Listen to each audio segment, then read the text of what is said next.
terminamos el jueves pasado. Estuvimos reflexionando y avanzando en el estudio del Salmo 40, dándonos cuenta que aquellos que estamos en el Señor, que hemos hecho lo que hizo el salmista en su momento, que es buscar al Señor en medio de la necesidad, estando en el pozo de la vida, que a veces adquiere nombres específicos y a veces tiene que ver con la vida misma. Pensando en esto, hay un pozo en el que todo ser humano sin Dios está inmerso, que es el pozo de la vida justamente lejos de Dios, ¿no?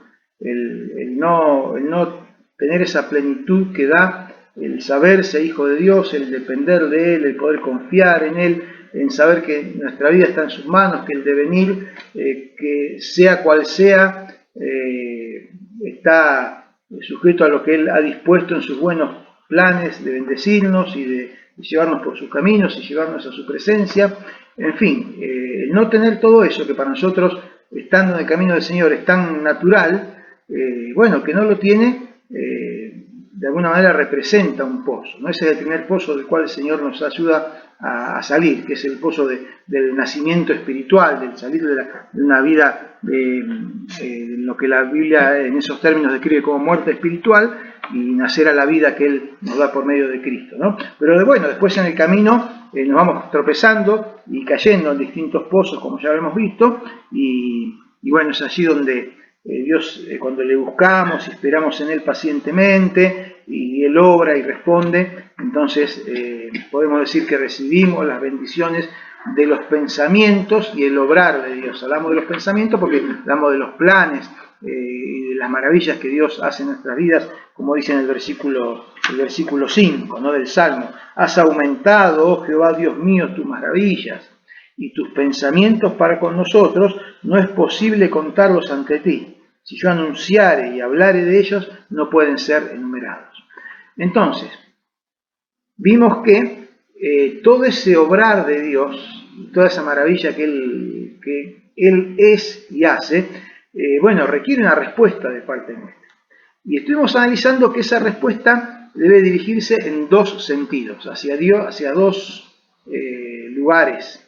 Uno es hacia otros, porque una de las cosas a las cuales nos incentiva el salmista, como en otras partes de la Biblia, es que a todo eso que recibimos de Dios y todo eso que Dios hace en nuestras vidas, nosotros lo contemos, nosotros demos testimonio de ello, nosotros atribuyamos a Dios lo que Él hace, pero que no quede guardado en nosotros, sino que lo podamos compartir. Y cuando otros ven lo que Dios ha hecho en nosotros, digamos, sí, es Dios realmente quien ha obrado y quien puede hacerlo también en tu vida. Por eso decimos que Dios hace todo eso, y el salmista David, que era músico y le gustaba tocar la música y cantar, él decía, puso un cántico nuevo en mi boca. Él lo expresaba de esa manera. Es decir, a través de él podía contar y cantar de lo que Dios había hecho en su vida. Yo sé que algunos de ustedes dicen que son medio tronco para cantar. Bueno, no cantarán, lo dirán de otras maneras, lo expresarán con sus palabras. Pero el poder contar lo que Dios ha hecho en nosotros es una parte de nuestra respuesta a lo que Dios hace. Él lo hace en nosotros para bendecirnos y para que nosotros podamos contarlo a otros, no para que nos lo guardemos y decir, bueno, qué bueno que esto, gracias Señor, me lo guardo para mí. No, Él quiere que demos testimonio de eso para que otros puedan verlo. Y la otra parte de la respuesta está dirigida hacia Dios, porque Dios también requiere una respuesta que tiene que ver con nuestra relación con Él. Y a eso nos estuvimos más que nada deteniendo el jueves pasado. Y entonces vimos que mi respuesta a Dios involucra, que está en el versículo 6, nos permite analizar tres acepciones. La respuesta específica de lo que es la frase específica que incluye nuestra respuesta, está en la mitad del versículo 6. Al primero dice, sacrificio y ofrenda no te agrada, después dice, holocausto y expiación no has demandado. Pero entre esas dos frases hay una frase más que implica lo que nosotros le respondemos a Dios, lo que Dios espera que nosotros podamos responder. Y vimos que esa frasecita del medio puede ser expresada de tres maneras distintas. Una de esas maneras, que está muy distinto a lo que dice en el Salmo, pero no tanto como ya lo vimos, es me has preparado un cuerpo. Me has preparado un cuerpo, esa frase la tomamos de Hebreos 10:5, yo ahora estoy repasando, así que no vamos a detenernos en esto, simplemente lo estoy mencionando para que lo recordemos. Esa frase, me has preparado un cuerpo, está citada en estos mismos versículos citados por el autor de la carta a los Hebreos, en el capítulo 10, versículos 5, 6 y 7, aplicando eso al Mesías, aplicando hacia Jesús, dice, me has preparado un cuerpo. Pero eso, hermanos, tiene que ver con nosotros, ya lo analizamos, lo recordamos. Hebreos 10:5 es una referencia ineludible al Mesías. El Mesías, quien en su existencia humana recibió un cuerpo, porque él fue formado, engendrado como un bebé y recibió un cuerpo, pero ese cuerpo ya estaba dispuesto desde antes de la concepción para ser sacrificado. Entonces encontramos la relación entre el sacrificio y ese cuerpo que Dios había preparado. Pero así como Dios había preparado a su Hijo para que viniera en un cuerpo humano, en forma humana, a ser sacrificado por nuestros pecados, dice también allí que Jesucristo constituye un ejemplo para todos nosotros que creemos en Él, y por eso de que me has preparado un cuerpo se aplica también a nosotros. Dice el versículo 10 de Hebreos 10, en esa voluntad somos nosotros, que creemos, somos santificados mediante la ofrenda del cuerpo de Jesucristo. Entonces, ese sacrificio del cuerpo de Cristo nos involucra a nosotros porque dice que en ese sacrificio nosotros somos santificados. Y citamos también Romanos 12:1, donde ahí nos habla de que nosotros también sacrificamos nuestro cuerpo. No en un sacrificio de muerte, sino en un sacrificio vivo. Un sacrificio de muerte al mundo y a nuestra voluntad y a nuestro ego, pero es un sacrificio de vida. Dice Romanos 12, así que hermanos, les ruego por la misericordia de Dios que presenten sus cuerpos en sacrificio vivo, santo, porque en Cristo somos santificados, y agradable a Dios, que es nuestro culto racional. La otra acepción de la frase de ahí del versículo 6 del Salmo 40 es la que figura en la Reina Valera tradicional, que dice, has abierto mis oídos. Has abierto mis oídos. Oídos bien abiertos para escuchar. El oído es el punto de contacto inicial con la voluntad de Dios. ¿Cómo nos enteramos de la voluntad de Dios? Bueno, cuando estamos con los oídos abiertos y dispuestos a escucharla. Por eso habla del oído. Aparte, acordémonos que en la época en que David escribe, no tenían todos como tenemos nosotros la posibilidad de tener nuestra Biblia en nuestra mano, de cargarla en el celular. La palabra era transmitida de manera fundamentalmente oral. Quienes la tenían escritas eran los que estudiaban. Los sacerdotes, los escribas eran los que tenían acceso a la Biblia o a la palabra de Dios escrita. La mayoría de la gente era una transmisión oral. Entonces, has abierto mis oídos. El oído es el punto de contacto inicial con la voluntad de Dios. ¿Cuál es la referencia? Bueno, mi oído abierto y bien abierto, dispuesto para escuchar la voluntad de Dios y obedecerla. Por eso habla de has abierto mis oídos. Desde un principio, desde siempre, como ya lo vimos, ese fue el deseo principal de Dios. Por eso cuando dice, sacrificio y holocausto no quisiste, sino que querías que yo esté con los ojos bien abiertos, parafraseando un poco lo que dice el Salmo, es lo que tiene que ver con cuando Dios llama a su pueblo y les dice, ustedes van a ser mi pueblo escogido. ¿Y qué les dice Dios? Ahora pues, si dieren oído a mi voz, es decir, si me escuchan y guardan mi pacto, ustedes serán mi especial tesoro sobre todos los pueblos. Entonces, el que estemos con los oídos bien abiertos para escuchar la voluntad de Dios, también forma parte de nuestra respuesta al Señor. Y la tercera acepción, que también puede haber sido lo que quiso David expresar, y yo creo que en estas cosas el Espíritu Santo inspira para que nos pueda dar una idea completa de lo que significa nuestra experiencia como hijos de Dios, es esta que dice, has horadado mis orejas. Ya no habla del oído como órgano de audición, sino que habla de la oreja, de este órgano físico que tenemos cada uno de nosotros a ambos lados de nuestra cabeza. No ya de la audición, sino de la oreja. Y esa figura, ya lo explicamos, nos remite a Éxodo capítulo 21, versículos 1 al 6, por el cual nos muestra que un esclavo que tenía posibilidad al 7º año tenía posibilidad legal de quedar libre, decirle al amo, mucho gusto, por estos 6 años que te serví, me voy. El esclavo podía decidir voluntariamente quedarse como esclavo de su amo por amor a él. Era tanto lo que el amo le daba que el esclavo decidía voluntariamente quedarse. Y esto es, hermano, también una figura para nosotros como creyentes del Señor, que pudiendo elegir constituirlos en siervos, en esclavos de Dios, o no, decidimos voluntariamente someternos a esa esclavitud, gloriosa esclavitud, por amor, como esclavo del mejor amo que puede existir. Entonces, las 3 figuras son estas. Las 3 posibles acepciones. Me preparaste un cuerpo para ser sacrificado. Has abierto mis oídos para escuchar y obedecer. Has horadado mis orejas porque escogí por amor ser tu siervo. Tu amor hacia mí y mi amor hacia ti. Son 3 figuras de lo que dice el versículo 8 del Salmo 40. Que en definitiva, hermanos, es lo que debiera ser una expresión sincera de nuestra mente, de nuestro corazón, de toda nuestra vida. Que dice el versículo 8, el hacer tu voluntad, Dios mío, me ha agradado, y tu ley está en medio de mi corazón. Todo esto es una forma de poder llegar a decir verdaderamente y sinceramente esto. Dios mío, el hacer tu voluntad me ha agradado. Me gusta, me siento bien y deseo hacer tu voluntad. Me entrego como un esclavo a tu voluntad y tus propósitos. Y abro mis oídos para escucharlo bien. Y entrego mi cuerpo para sacrificarlo a tu servicio. Y tu ley está en medio de mi corazón. Con todo lo que hemos visto hasta ahora del Salmo 40, que hasta aquí lo hemos analizado con bastante detalle, quisiera hacer ahora una mirada panorámica del mismo para pegar el saltito al tema que sigue. Acompáñenme en esta mirada panorámica. ¿Con qué empieza el Salmo 40? Empieza con yo. Yo pacientemente esperé a Jehová y se inclinó a mí y oyó mi clamor y me vio en el pozo.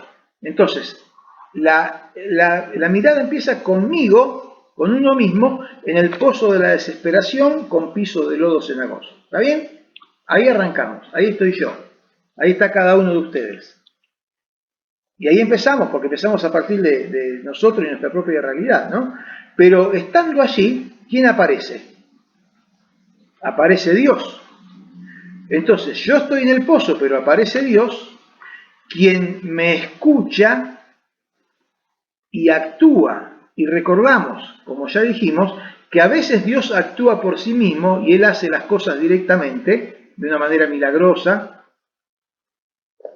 porque así lo decidió, y a veces nos escucha y actúa por medio de otros que son instrumentos de su ayuda. Eso lo reflexionamos cuando vimos que decía el versículo 2, me hizo sacar del pozo de la desesperación. O sea, Dios a veces saca Él mismo, saca Él. Y a veces manda a alguien para hacer sacar. Y se acuerdan que fuimos al libro de Jeremías, y ahora se me fue el nombre del que lo sacó a Jeremías del pozo, ahí en la cárcel, ¿no? El etíope. No importa el nombre, pero nos acordamos de la situación. Dios lo utilizó para sacar a Jeremías del pozo. Entonces, hermanos, nosotros también nos vimos, no solo como receptores de la ayuda de Dios, sino también como aquellos que pueden ser instrumentos de Dios para sacar, ayudar a salir a otros del pozo. Entonces, yo en el pozo, aparece Dios, quien me escucha y actúa. ¿Y quién aparece también en esta mirada panorámica del Salmo que fuimos haciendo? Aparecen los demás. ¿Y los demás qué papel juegan en esto? Bueno, lo que dice allí el final del versículo 3. Dice que los demás verán lo que Dios ha hecho en mi vida, temerán, y cuando dice temerán, se asombrarán de lo que Dios ha hecho. Y hermano, ¿quién tiene que mostrar para que se asombren de lo que Dios ha hecho? Y si Dios lo hizo en mi vida, tengo que demostrarlo yo, para que me vean y se asombren. Y digan, mira, si no fuera por Dios, si no fuera porque pasó algo, quién sabe cómo estaría o quién sería. Y en nuestra tarea, hermanos, decir, bueno, esa es la obra de Dios en mi vida. Entonces, verán, temerán y confiarán en Dios. Entonces, yo, Dios y los demás. Llegados a este punto, yo creo que cada uno de nosotros, hablo en primera persona, y cada uno de ustedes puede tomarlo para sí, me doy cuenta de que vale la pena confiar en Dios, ¿o no? Y me doy cuenta que Dios piensa en mí y obra en consecuencia de aquello que ha pensado. Y espera y ofrece una relación a largo plazo. Leíamos antes en Primera de Juan, que es parte de la misma palabra de Dios, que Dios nos hizo sus hijos para esa relación de amor que comienza cuando recibimos a Cristo como nuestro Salvador y se extiende por la eternidad. Y nos damos cuenta que Dios merece y espera una respuesta. Y por eso hablamos de un cuerpo sacrificado, hablamos de oídos abiertos, hablamos de oreja horadada. En definitiva, habla de una consagración, de una entrega personal al servicio y a la voluntad de Dios. Entonces, en el proceso de la vida de cada uno va adquiriendo conciencia de algunas cosas a la medida que la luz del Espíritu Santo nos va iluminando y nos va dando entendimiento para que podamos avivarnos y darnos cuenta de algunas cosas que sin esa luz del Espíritu Santo probablemente no nos daríamos cuenta. Entonces, uno va adquiriendo lógicamente conciencia de sus necesidades y sus limitaciones. Me doy cuenta que yo no puedo con todo. Más bien todo puede conmigo. Entonces nos vamos dando cuenta que nuestras necesidades y nuestras limitaciones requieren de una ayuda extra por fuera de nosotros, ¿no? Entonces ahí es donde aparece Dios. Y nos avivamos porque Dios se revela, Dios se nos muestra. Se nos muestra de alguna manera. Muchas veces será porque alguien nos lo pone a la vista, como venimos hablando, ¿no? Nosotros somos los responsables de ponerlo a la vista de otros. Entonces aparece Dios. Y tomamos conciencia de su amor, y tomamos conciencia de su actuar, y tomamos conciencia de que es bueno tener una relación con Él. Y por eso la buscamos y tratamos de acrecentarla. Y nos tomamos conciencia de lo necesario del testimonio a otros. Y tomamos conciencia de que lo mejor es depender de Dios. Como dice el versículo 4. Bienaventurado el hombre que puso en Jehová su confianza. Y no anda detrás de las mentiras, de lo que le dicen vos podés solo, vos te arreglás, o andá que fulano te va a ayudar y es la solución. Ni anda en la soberbia de decir yo puedo solo. Lo mejor es depender de Dios. Y tomamos conciencia de que es necesaria la consagración y el compromiso con Él. Porque, hermanos, tenemos que tomar conciencia de esto. Porque si no hacemos esto de entregarnos y consagrarnos a Dios, estaremos siempre en la periferia de lo que Dios quiere. Estaremos siempre en los alrededores, pero nunca podremos nutrirnos de todo lo que Dios tiene para darnos y todo lo que Dios puede hacer a través nuestro. Entonces, la consagración y el compromiso con Él es necesario. Pero también tomamos conciencia, vamos adquiriendo conciencia de que hay otras personas en una situación similar a la mía. O sea, toda esa experiencia que yo fui viviendo a lo largo de más tiempo, de menos tiempo, con lo propio de la experiencia de cada uno, nos damos cuenta que hay otros en una situación similar a la mía, con los cuales también transitar el camino de la vida. Y David, cuando escribió el Salmo, nos muestra que él había tomado conciencia de eso. Entonces vamos a leer los versículos 9 y 10 del Salmo 40. Dice David: he anunciado justicia en grande congregación. He aquí, no refrené mis labios. Jehová, tú lo sabes. No encubrí tu justicia dentro de mi corazón, sino que he publicado tu fidelidad y tu salvación. No oculté tu misericordia y tu verdad en grande asamblea. ¿Quién aparece aquí?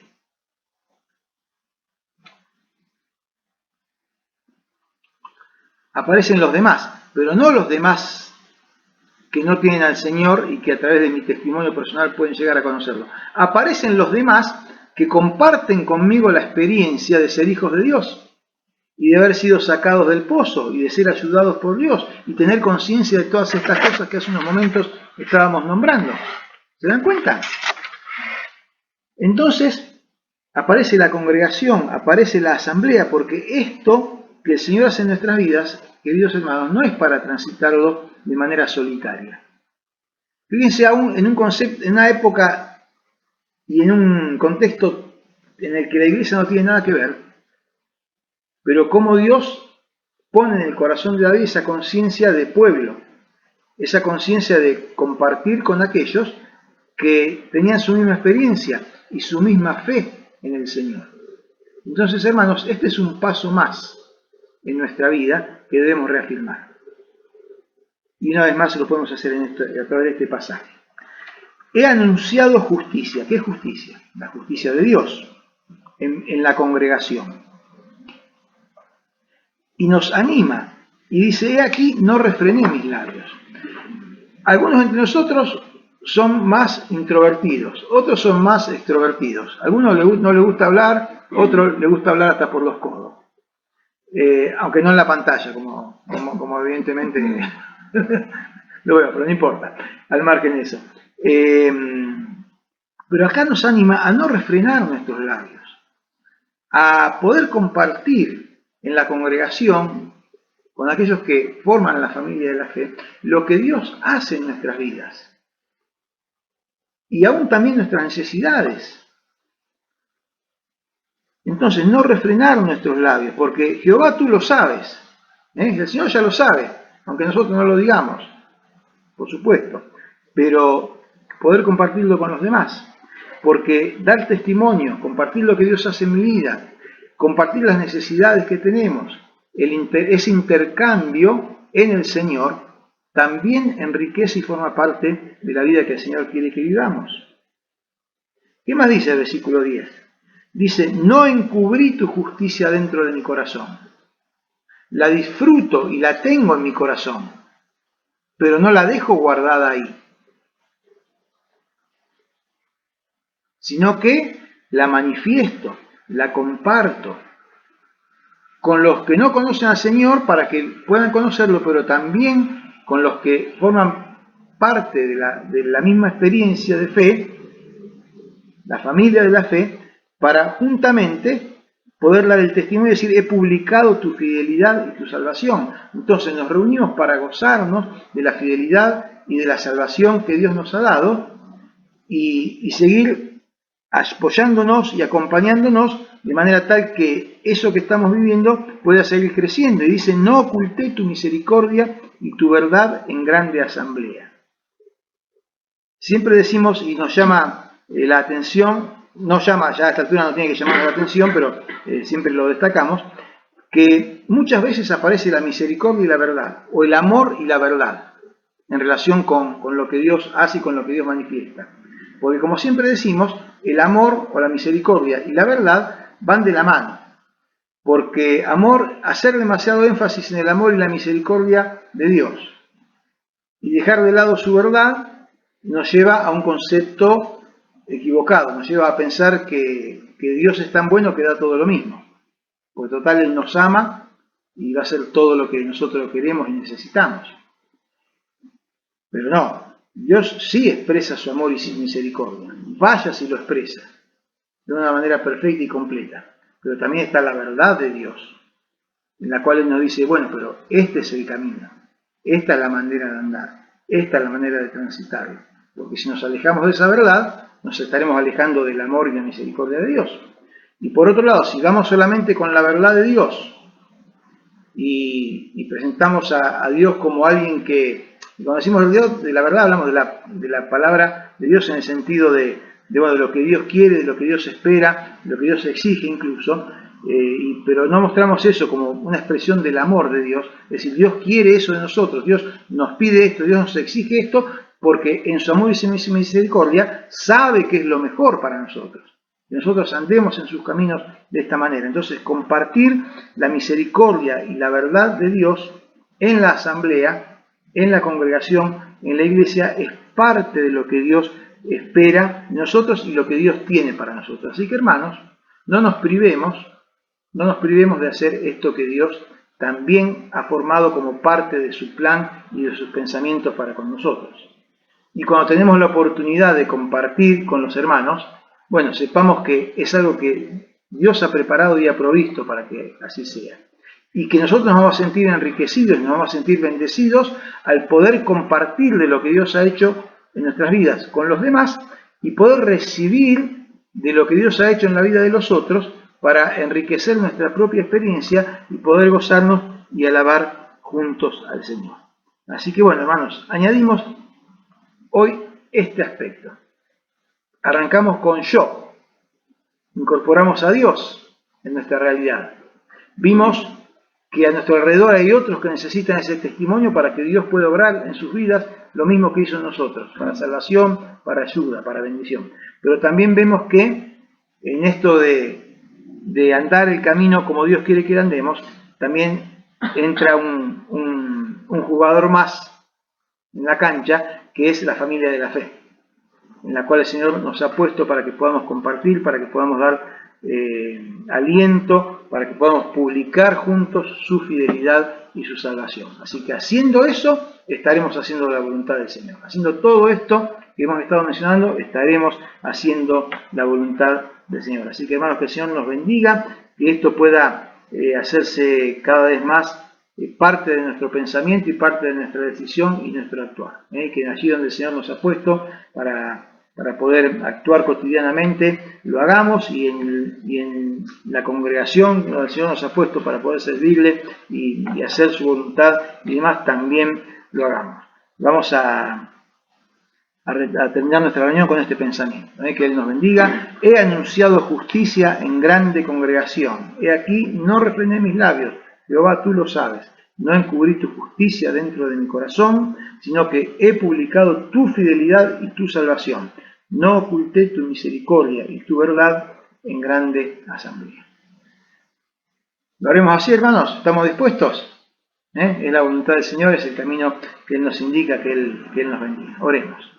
Señor y Padre Celestial, gracias por tu palabra, Señor. Gracias por poder reflexionar en ella. Gracias por poder vernos reflejados, Señor, en aquello que en ella encontramos. Eres tú hablándonos, eres tú diciéndonos aquello que tienes para nosotros, para alentarnos, para guiarnos, para desafiarnos, para enseñarnos, Señor.